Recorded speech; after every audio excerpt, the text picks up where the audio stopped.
मनउधाण प्रेमाचे भाग 1. अभिषेक माधवराव सरदेसाई, 28 वर्षाचा, दिसायला खूप हँडसम. खूप कमी वयात तो खूप मोठा बिझनेसमॅन म्हणून त्याची ओळख त्याने निर्माण केली होती. मुलांसाठी त्याचा यूथ आयकॉन, तर मुलींसाठी चॉकलेट बॉय. सगळ्याच गोष्टीत परफेक्ट. रंगाने गोरापान, उंचीला 6 फीट 2 इंच, निळसर डोळे असा आपल्या कथेचा हिरो. चांगल्या लोकांशी चांगला आणि वाईट लोकांशी वाईट. अभिषेक सरदेसाई जेवढा शांत तेवढाच रागीटसुद्धा. त्याला कामात कामचुकारपणा केलेला अजिबात आवडायचा नाही. ज्याने कामात कामचुकारपणा केला त्या व्यक्तीचे काही खरं नसायचे. आपल्या कथेच्या हिरोबद्दल तर आपण जाणून घेतले. आता बघूया त्यांच्या फॅमिलीमध्ये कोण कोण आहे ते. तर चला सरदेसाई फॅमिलीमध्ये कोण कोण आहे बघूया. सरदेसाई फॅमिली मुंबईमधील खूप प्रचलित अशी फॅमिली. तसे त्यांच्या फॅमिलीमध्ये सगळेच एकत्र राहायचे, मिळून मिसळून. अभिषेकचे आजोबा शामराव सरदेसाई, त्याची आजी नर्मदा सरदेसाई, आपल्या हिरोचे आई आणि पप्पा माधवराव आणि राजश्री, आणि त्याचा लहान भाऊ समीर. त्यांच्यासोबत त्याचे आत्या आणि मामा. त्यांचे 2 मुलं पण राहायची, आत्या नलिनी आणि मामा विनोद. त्यांचे 2 मुले नकुल आणि संजना. 3 भावांची एकुलती एक लाडाची बहीण म्हणजे संजना. अभिषेकचे मामा पण त्यांच्या कंपनीमध्ये पार्टनर होते. आता आपल्या हिरोबद्दल तर आपण जाणून घेतले. आता वळूया आपल्या हिरोईनकडे. शिवन्या दिसायला खूप सुंदर, जणू परीच. कमरेच्या खाली रुळणारे लांब सडक केस, डोळे काळेक्षार, कोरीव आणि दाट भुवया आणि पापण्या. तिच्या डोळ्यात जरी पाहिले तरी कुणीही तिच्या प्रेमात पडेल अशी आपली शिवन्या. शिवन्या 5 वर्षाची होती तेव्हापासून तिच्या मामा आणि मामींजवळ राहत होती. मामांची तर ती खूप लाडाची होती, पण मामी मात्र तिचा खूप रागराग करायची, कारण त्यांच्या मुलीपेक्षा शिवन्या दिसायला खूप सुंदर होती. शिवन्याचे मामा नारायणराव आणि मामी लीलावतीबाई आणि त्यांची एकुलती एक मुलगी तनुजा. शिवन्याने तिच्या आई पप्पांना लहान असतानाच गमावले होते. तिचे आई पप्पा कॅन्सरमुळे हे जग सोडून गेले होते आणि ते गेल्यापासून शिवन्याचे मामा नारायणराव त्यांचा बिझनेस सांभाळत होते. लीलावती शिवन्यासोबत जे काही वागायची ते नारायणरावांना अजिबात आवडायचे नाही, पण ते बायकोसमोर जास्त काही बोलू शकत नव्हते. लहानपणापासून शिवन्याला फक्त प्रेम हवे होते, जे फक्त तिच्या मामांकडून तिला मिळत होते. बाकी मामी आणि तनुजा तर तिला त्रास द्यायलाच तापलेल्या असायच्या. मामी शिवन्याला जास्त कुणाच्या समोर येऊ द्यायच्या नाही, कारण ती दिसायला खूप सुंदर होती. त्यामुळे त्यांना त्यांच्या मुलीची म्हणजेच तनुजाची खूप काळजी वाटायची आणि शिवन्याला बाहेर कुठे जायचे असले किंवा कोणाच्या समोर यायचे असले तर ती तिच्या चेहऱ्यावर ओढणी घ्यायची, म्हणजे तिचा चेहरा कुणालाच दिसणार नाही. लहानपणापासून शिवन्याने खूप त्रास सहन केला होता आणि अजूनही ती करतच होती. सगळा बिझनेस तिच्या पप्पांची उभारी होती, पण तिच्या मामींमुळे ती त्या घरात एक नोकराणी म्हणून राहत होती. यासाठी मामाचा जीव खूप तुटायचा, पण ते लीलाबाईचा स्वभाव बघून शांत राहायचे. एवढा मोठा बंगलो असून त्यात प्रत्येक कामासाठी नोकर माणसे होते, पण मामी शिवन्याला किचनचे सगळे काम सांगायच्या, कारण शिवन्या खूप टेस्टी जेवण बनवायची. शिवन्याच्या मामांना बिझनेसमध्ये खूप फायदा झाल्यामुळे ते पार्टी ठेवतात. त्यात काही बिझनेसमॅन आणि जवळचे नातेवाईक त्यांना बोलवलेले असते. पार्टी उद्या असल्यामुळे त्यांचा बंगलो पूर्णपणे सजवण्यात आला होता. त्यांना पार्टीमध्ये कसलीही कमी पाहिजे नव्हती. शेवटी पार्टीचा दिवस उजाडला आणि त्यांच्या घरात गडबड चालू झाली. सगळ्यांना इन्व्हिटेशन पण देऊन झाले होते. असाच दिवस निघून जातो आणि संध्याकाळ होते आणि एक एक करून गेस्ट पण येऊ लागले. नारायणराव आणि माधवराव हे लहानपणापासूनचे मित्र आणि आता बिझनेसमध्ये पण सोबत असल्यामुळे सरदेसाई यांचा पूर्ण फॅमिलीला इन्व्हाइट केले होते. कधी कोणाच्या पार्टीला न जाणारा अभिषेक आज त्यांच्या फॅमिलीमुळे देशपांडे यांच्या पार्टीला आला होता. यायची तर अजिबात इच्छा नव्हती, पण प्रश्न फॅमिलीचा होता, कारण त्याचे त्याच्या फॅमिलीवर खूप प्रेम होते. इकडे तनुजा नटून थटून एका व्यक्तीची वाट पाहत होती आणि तिला ती व्यक्ती दिसली आणि तिच्या चेहऱ्यावर भली मोठी स्माईल आली. ती त्या व्यक्तीच्या समोर जाऊन उभी राहिली. त्याच्यासमोर हात पुढे करत, "हाय अभिषेक, मी तनुजा." अभिषेक पण तिच्या हातात हात देत, "हाय तनुजा," म्हणतो. "कशी आहेस तू?" "मी मस्त. तू सांग, तू कसा आहेस?" "मी पण मस्त," अभिषेक हसत बोलतो. तनुजा मुद्दाम त्याच्याजवळ उभी होती. हे अभिषेकला अजिबात आवडलेले नव्हते, पण पार्टी असल्यामुळे तो शांत होता. तोच तनुजा कुणाला तरी हात दाखवून जवळ बोलावते. तसे 7 ते 8 जण त्यांच्याजवळ येतात. तनुजा मुद्दाम अभिषेकच्या खूप जवळ उभी असते आणि आता अभिषेकचा हात पण पकडते आणि त्याची ओळख करून देते. खरं तर अभिषेकला तिचे असे जवळ येणे अजिबात आवडत नव्हते. अभिषेक त्या सगळ्यांना "एक्स्क्यूज मी" बोलून बाजूला झाला आणि मोबाईलवर बोलायचे नाटक करत एका बाजूला जाऊन तो उभा राहिला. पार्टी खूप मोठी असल्यामुळे बरेच गेस्ट आले होते. इकडे सरदेसाई फॅमिली आणि देशपांडे फॅमिली गप्पा मारण्यात बिझी होते. दोघं फॅमिली जवळजवळ 3 ते 4 महिन्यानंतर भेटल्या होत्या. शेवटी लीलाबाई अभिषेक आणि तनुजाच्या लग्नाचा विषय काढतात. अभिषेकच्या आई, "ताई, तुम्ही अगदी आमच्या मनातील बोलल्यात बघा. खरं तर आम्ही आज हेच ठरवले होते की अभिषेकसाठी तनुजाचा हात मागायचा म्हणून." माधवराव आणि नारायणराव एकमेकांना मिठी मारत, "आम्हाला आवडेल व्याही व्याही व्हायला. आधी मित्र आणि आता व्याही व्याही. मग ठरलं तर मग अभिषेक आणि तनुजाचे लग्न."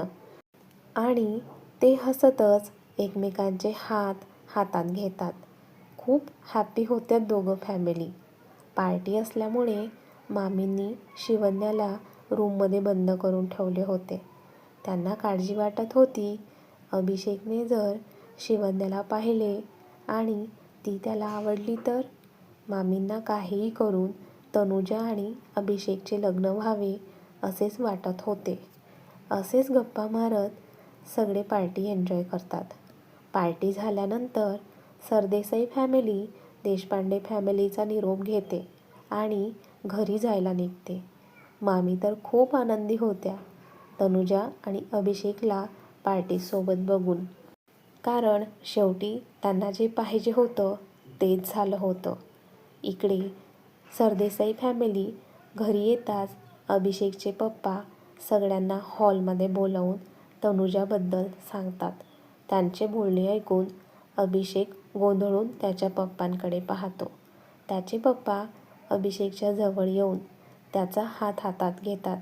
"अभि, ते आम्ही तुझा आणि तनुजाच्या लग्नाचा विचार करतोय. आज पार्टीत तुम्ही दोघं सोबत किती छान दिसत होता." तसे अभिषेक त्याच्या पप्पांच्या हातातून हात काढत, "पप्पा, माझं अजून लग्नाबद्दल काहीही विचार नाही आहे आणि तुम्ही फक्त बिझनेस बघून आमचे लग्न ठरवले असेल तर मला या लग्नात अजिबात इंटरेस्ट नाही आहे. अभि, असे का बोलतोय?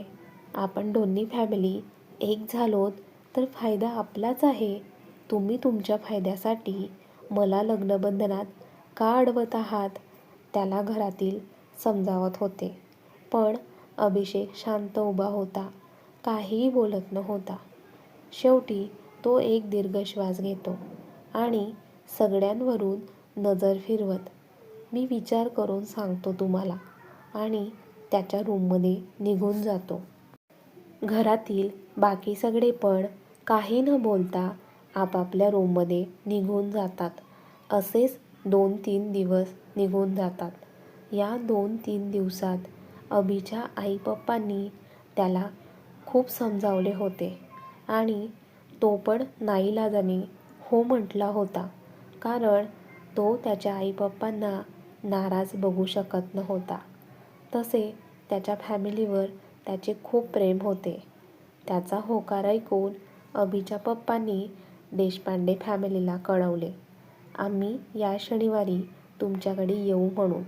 इकडे सरदेसाई फॅमिलीचे बोलणे ऐकून मामींना खूप आनंद झाला. त्या तर आतापासूनच स्वप्न रंगवू लागल्या, कारण त्यांच्या मनासारखे जे झाले होते. आणि शेवटी शनिवारचा दिवस उजाडला. सरदेसाई फॅमिली देशपांडे यांच्या इथे आली. आज सरदेसाई घरी येणार म्हणून मामी शिवण्याकडून बरेच वेगवेगळे पदार्थ बनवून घेत होत्या. बिचारी शिवण्या तर सकाळपासूनच कामात होती. पाणी प्यायला पण तिला वेळ मिळाला नव्हता. सगळ्यांच्या गप्पा रंगल्या होत्या. तनुजासोबत समीर, संजना आणि नकुल बोलत होते. अभिषेक सगळ्यांचे बोलणे ऐकत होता, पण मोबाईलमध्ये काहीतरी करत होता. सगळे आनंदाने हसत खेळत गप्पा मारत होते. पण नारायणराव यांना शिवण्यासाठी वाईट वाटत होते. ती घराची मालकीण असून किचनमध्ये काम करत होती. मामांचा उतरलेला चेहरा बघून मामींना अंदाज आला होता की त्यांच्या मनात काय चालू आहे म्हणून. इकडे अभिषेकला कोणाचा तरी कॉल आला म्हणून तो उठून थोडं बाजूला जाऊन बोलत होता.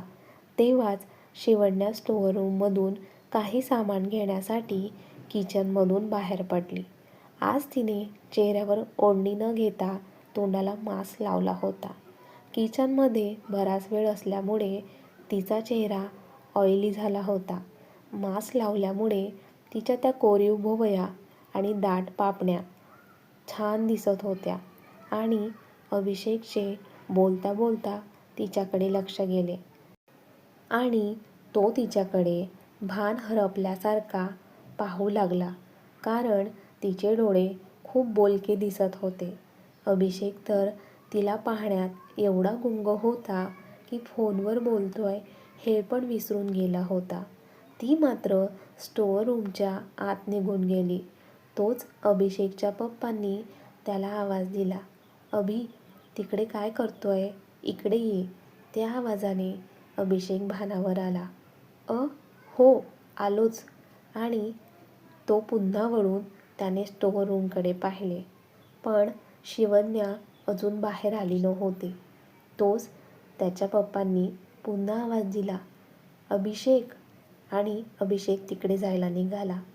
अभिषेकला खरं तर शिवण्याला पाहायची ओढ लागली होती. तो त्याच्या पप्पांजवळ जाऊन बसला, पण अजून त्याची नजर राहून राहून स्टोअर रूमकडे जात होती. माधवराव अभिच्या खांद्यावर हात ठेवत, अभि, ते आमचे आणि तनुजाच्या पप्पांचे गुरुजींशी आत्ताच बोलणे झाले. त्यांनी सांगितले 1 आठवड्यानंतरचा मुहूर्त एंगेजमेंटसाठी चांगला आहे म्हणून. तर आम्ही असे ठरवले आहे की तुझी आणि तनुजाची एंगेजमेंट आपण येत्या पुढील आठवड्यामध्ये करूया म्हणून. त्यांच्या पप्पांचे बोलणे ऐकून अभि गोंधळून त्यांच्याकडे पाहत होता, कारण त्याला अजून लग्न करायचे नव्हते. आणि दोघं फॅमिली एंगेजमेंटची डेट ठरवून मोकळे झाले होते. अभि, चालेल ना तुला? त्याचे पप्पा त्याला विचारतात. अभि काही न बोलता हो म्हणून मान हलवतो. त्याचा होकार आहे बघून माधवराव आणि नारायणराव गळाभेट करतात. चला, ठरलं तर मग. 1 आठवड्यानंतर आपल्या अभि आणि तनुजाची एंगेजमेंट. सगळं ठरल्यानंतर समीर, संजना आणि नकुल त्याच्या भाईजवळ येऊन अभिनंदन करत असतात. तनुजा पण मुद्दाम त्यांच्याजवळ येऊन उभी राहते की संजना तनुजाचा हात पकडून तिला अभिजवळ बसवते आणि दोघांचे फोटो काढते. घरातील सगळे खूप हॅपी होते, पण अभि मात्र नाराज होता, कारण त्याला या लग्नात जरा म्हणून इंटरेस्ट नव्हता. म्हणजे असं नाही की त्याला लग्न करायचे नव्हते, लग्न करायचे होते, पण एवढ्या लवकर नाही आणि तनुजासोबत तर अजिबात नाही. काही वेळाने सरदेसाई फॅमिली देशपांडे फॅमिलीचा निरोप घेऊन निघून जाते. 1-2 दिवस असाच निघून जातो. या 2 दिवसात अभिषेक खूप महत्त्वाच्या कामात गुंतलेला होता. आज पण तो त्याचे काम करून रात्री उशिरा घरी आला. तो येताच त्याच्या आईने त्याला जवळ बोलावले.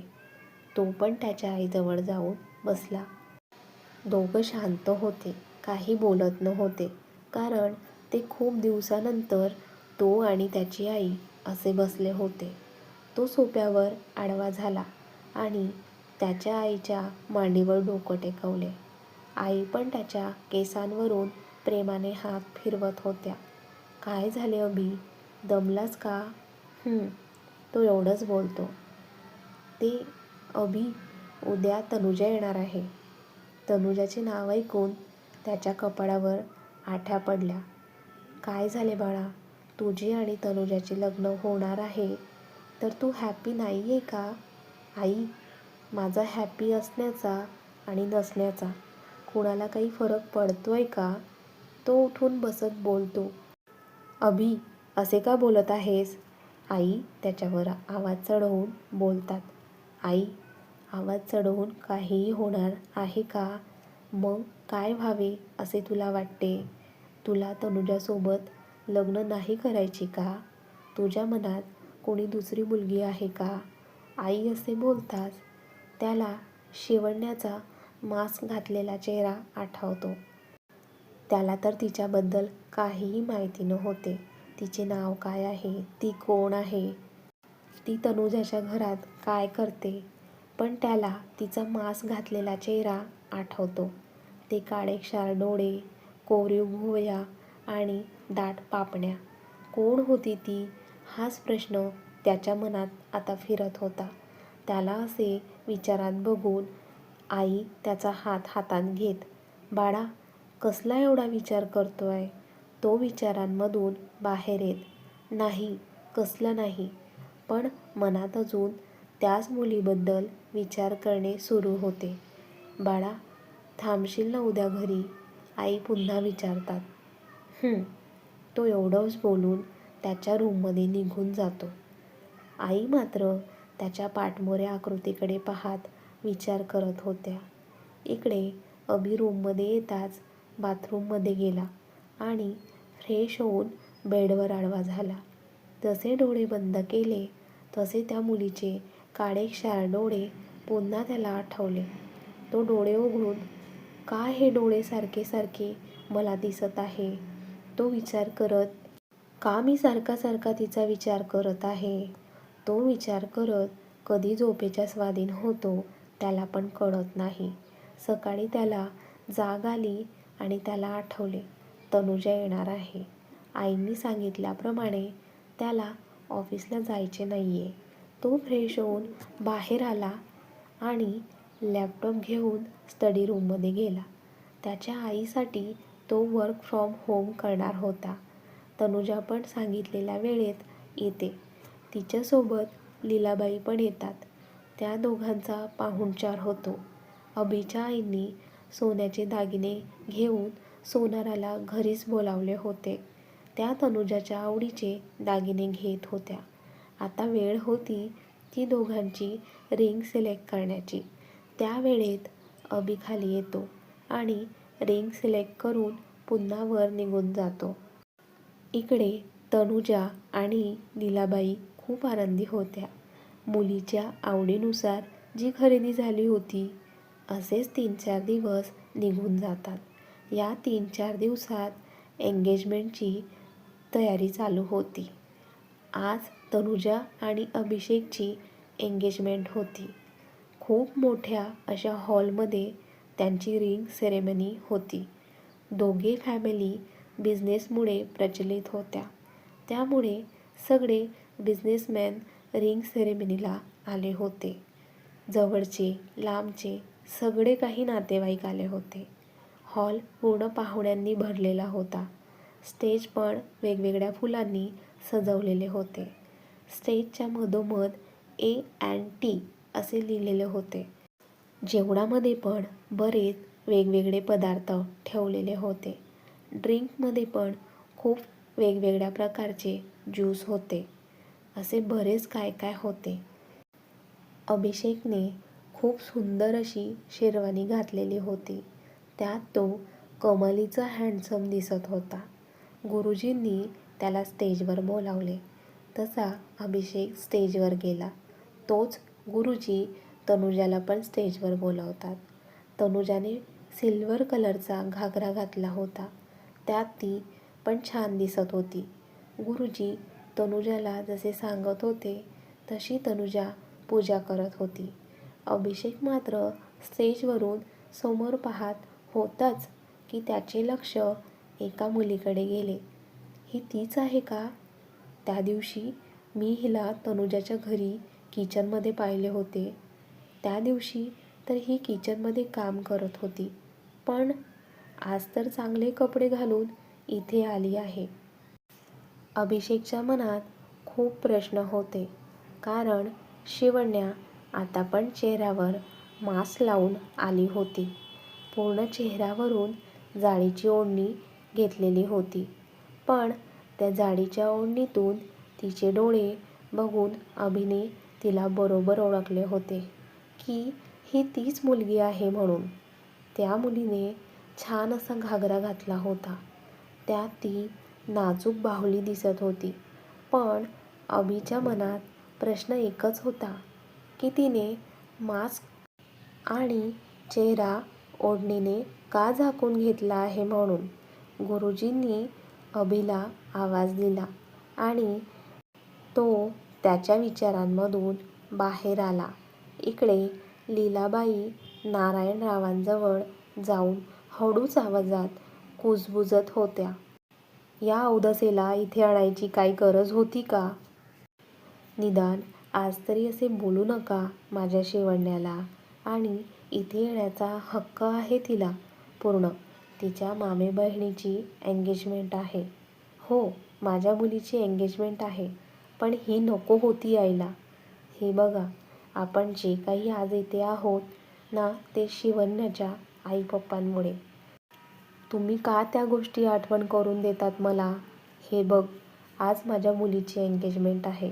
मला कुठलाही वाद घालायचा नाहीये आणि तुम्ही शिवण्याला पण काहीही बोलणार नाहीये. एवढं बोलून नारायणराव निघून गेले. लीलाबाई मात्र तिथेच शिव्या घालत उभ्या राहिल्या. इकडे अभि आणि तनुजाची पूजा करून झाल्यानंतर गुरुजींनी त्या दोघांना उभं राहायला सांगितले आणि एकमेकांच्या हातात रिंग देऊन घालायला सांगितल्या. दोघांनी एकमेकांना रिंग घातल्या आणि बाकी सगळ्यांनी टाळ्या वाजवल्या. अभि आणि तनुजाची रिंग सेरेमनी झाली होती. पण अभि मात्र अजून पण त्या मुलीला शोधत होता. म्हणजेच आपल्या शिवण्याला. पण शिवण्याला मात्र काहीही माहिती नव्हते. कोणी तिच्याकडे पाहते म्हणून. ती तर एका ठिकाणी शांत बसून होती. ना कुणाशी बोलत होती ना कोणामध्ये मिसळत होती. काय वाटतं, अभि आणि शिवण्या एकमेकांना कसे भेटतील? अभिचे लग्न तनुजासोबत होईल की शिवण्यासोबत. त्यासाठी पाहत रहा कथेचे पुढील भाग आणि कथेचा हा भाग कसा वाटला कमेंट्स करून नक्की कळवा. व्हिडिओला लाईक करा, जास्तीत जास्त शेअर करा आणि आठवणीने हाईप पण करा. तुमच्या सगळ्यांच्या आवडत्या लाईव्ह मराठी स्टोरी चॅनलला सबस्क्राईब पण करा. धन्यवाद.